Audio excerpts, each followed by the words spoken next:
Hey, it's Mike from Party for Crafts, and I wanted to show you one of my favorite tools for cleaning my laser.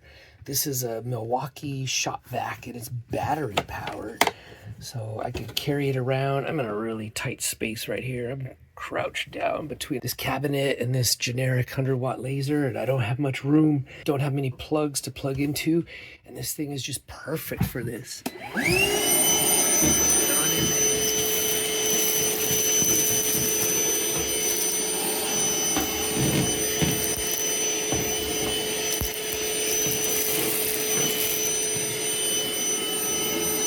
And I know what you're thinking, Milwaukee tools are expensive, but I got this on either Facebook Marketplace or OfferUp for 40 bucks.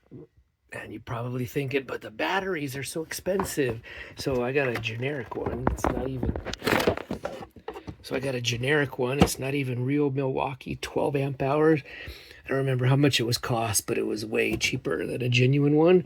And it's been running great for a long time. I use it for my gold prospecting and for cleaning my lasers. So if you're looking for a portable, small, powerful shop vac to help clean your lasers and do other things as well, this Milwaukee shop vac has worked great for me. You might give it a shot. And as a bonus, you can switch the hose around to the other side and turn it into a blower.